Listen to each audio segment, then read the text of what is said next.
Hello, friends. Today we have a very profound question, and that is about Uranus and Neptune. Traditionally, we know them as the ice giants. So, the question is, are Uranus and Neptune truly the ice giants? For decades, these distant, mysterious planets have been classified as a distinct group from gas giant, which is Jupiter and Saturn. But now the new research suggests their composition and formation history might conflict with the established ice giant label. Let's go and discuss this further.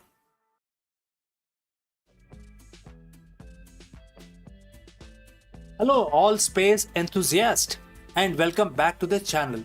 Today, we are embarking on a journey to the very edge of our solar system to visit two of its most enigmatic inhabitants, that is, Uranus and Neptune. For decades, we have known them, by a specific title, which is the ice giants. But what if everything we thought we knew about these distant world and even their very classification is conflicted? What if Uranus and Neptune aren't the ice giants anymore? This isn't just about the semantics, it's about the fundamentally reshaping our understanding of the planetary formation, the composition of these worlds, and how they fit into the grand cosmic tapestry. Prepare to have your perceptions for our solar system and outer reaches is challenged. Let's start with the basics. What exactly defines an ice giant? In our solar system, we have two main categories of the giant planets. Closer to home, Jupiter and Saturn are also known as gas giants, predominantly made of hydrogen and helium, so massive that their interiors are compressed into exotic metallic states. Further out, beyond the asteroid belt and past the orbit of Saturn, we find Uranus and Neptune. These are smaller than Jupiter and Saturn, but still far larger than Earth. Their traditional classification as ice giant stems from the idea that a significant portion of their mass, specifically their mantle, is composed of ices, different kinds of ices, but not the kind of ice you put in a drink. In a planetary science, ice refers to the volatile compounds like water, ammonia, methane that would be gaseous at Earth-like temperature but can exist as a solid or higher pressure fluid in the cold distant solar system. The prevailing model for Uranus and Neptune depicts a relatively small rocky core surrounded by a thick, super hot, dense fluid mantle for these, which is made of these ices, essentially a vast, slushy ocean of water, ammonia, and methane. Above this, a relatively thin atmosphere of hydrogen, helium, and small percentage of methane, which gives them their characteristic blue-green hue. And this ice-rich composition has long been the cornerstone of their classification. However, over the past decade or so, with advancements in telescopic observations, theoretical modeling, and insights from exoplanet discoveries, scientists have begun to find cracks in this seemingly solid ice giant classification. The cracks aren't dramatic, sudden breaks, but rather subtle inconsistency that have steadily grown more prominent. One of the biggest issue arises when we try the model their interior. The traditional ice-rich model struggles to perfectly match the observed gravitational fields, magnetic fields, and especially the incredibly low heat output of Uranus. Unlike Neptune, which radiates about 2.6 times more heat than it absorbs from the sun, Uranus barely radiates any excess heat at all. This suggests a very different internal structure and heat transparent mechanism, or sort of transportation for heat from A to B. Potentially less convective than previously thought, or with a different core composition acting as a insulating layer. Furthermore, when researchers run simulations of their formation, particularly looking at the conditions in the early solar nebula, it becomes challenging to accumulate enough of these ice compounds to form such massive planet in the current location. This has led scientists to re-evaluate the initial building block of these worlds. So if not ice giants, then what? This is where the debate gets truly fascinating, and where new classifications are starting to emerge. Two primarily contenders have gained traction, which is the rock giant and the methane giants. Let's look at the rock giants, which is a hypothesis, and let's look at this one first. The idea proposed that Uranus and the Neptune might have significantly higher proportion of rock and heavier elements than previously thought. Instead of a thick ice mantle, a substantial portion of their interior could be made of rocky material like silicate and metals similar to Earth's core, but on a much larger scale and extreme pressure, under extreme pressures. These heavier refractory material would have been abundant in the early solar nebula.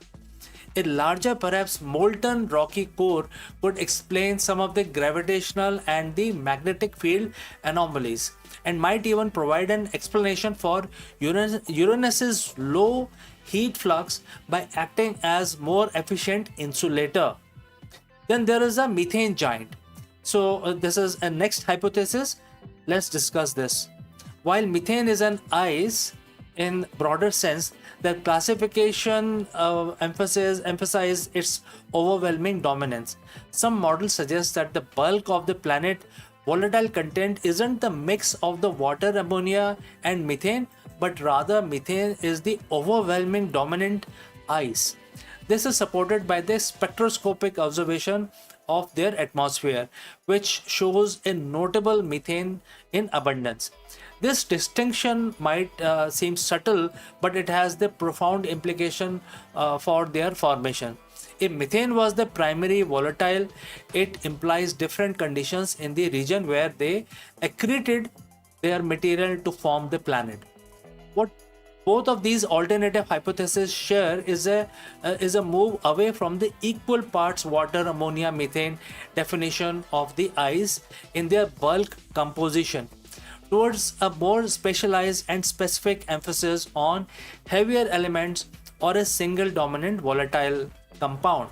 The classification debate isn't just about what they are made of now, but how they got that way, how they basically formed that way. Planetary formation is a complex dance of gravity, collision, and the gas accretion within the swirling protoplanetary disk around a young star. The traditional core accretion model for gas giants suggests that a solid core forms first from rocky and icy material, and once it reaches a critical mass, approximately about 10 Earth masses, it rapidly siphons in vast amount of hydrogen and helium gas from the surrounding nebula. This works well for Jupiter and Saturn. For Uranus and Neptune, the problem is are twofold basically. One is the slower accretion. In the outer, colder and less dense region of the solar nebula, where there are, where they are today located today, accretion would have been much slower. It's tough to form such a large core from a gas disk dissipates, which the gas dissipates, which typically happens within a few million years. Number two is the less gas. Even if they formed a core capturing enough hydrogen and helium to match their current masses within that time frame is a challenge, especially given the lower density of the gas so far from the sun. So far, it's quite far from the sun. This has led to the theories of the planetary migration. Perhaps Uranus and Neptune formed much closer to the sun, where more material was available, then migrated outwards to the current positions, scattering small bodies along the way. Or perhaps they formed much earlier in the part of nebula which is enriched with these specific elements. If there are indeed rock giants, it implies a formation environment rich in those heavier elements. If methane giants, it applies a region where methane was disproportionately available or efficiently trapped. Each proposed reclassification forces us to re-evaluate the chaotic dynamic processes of their birth. This isn't the first time our solar system's planetary classification have been challenged.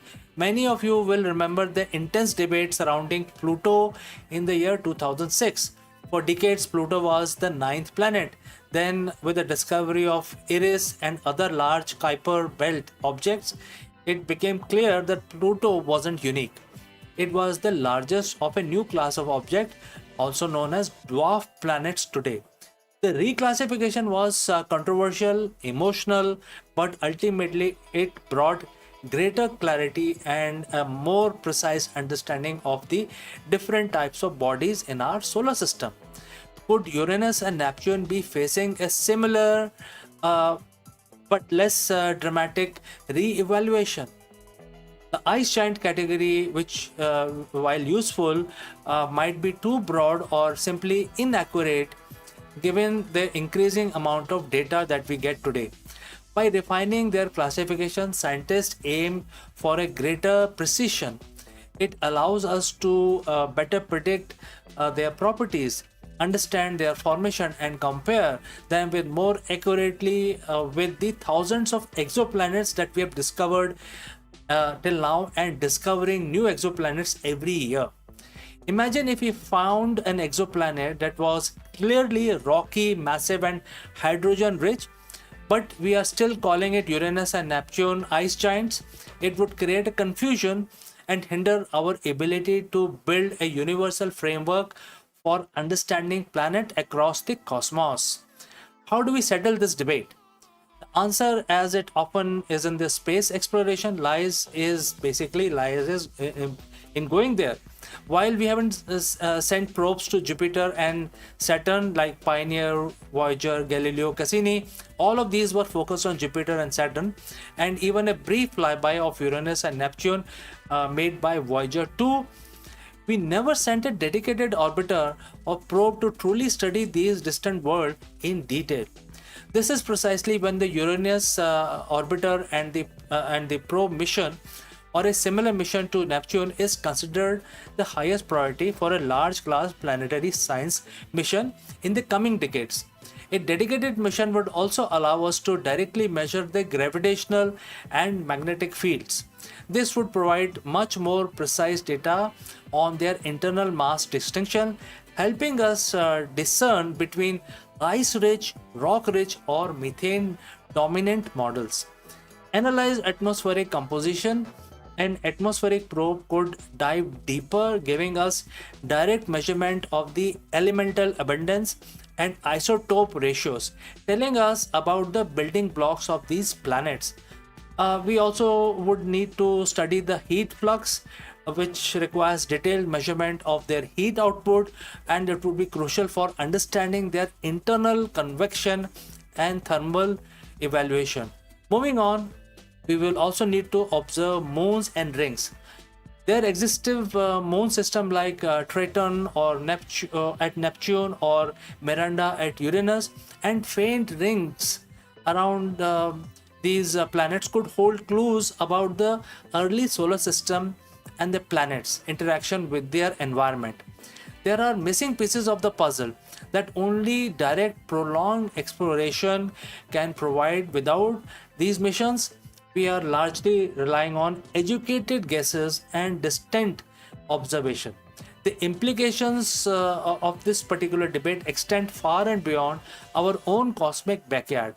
As we discover thousands of exoplanets, we are finding that the planets roughly the size of Uranus and Neptune, often called sub-Neptunians or sub-Earth or super-Earth with thick atmospheres, are incredibly common.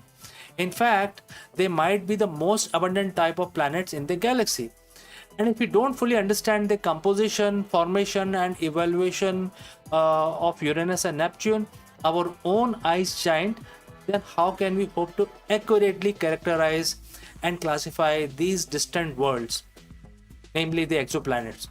Are many of these exoplanets mini Neptunians or more akin to rock giants or methane giants in the composition is a big question mark. Understanding our own outer planet is like a Rosetta Stone for unlocking the secrets of the planet formation across the entire universe. It helps us build better models, interpret observation from distant stars, and ultimately get closer to answering the grand question: how do the planets form and what makes them so suitable for life?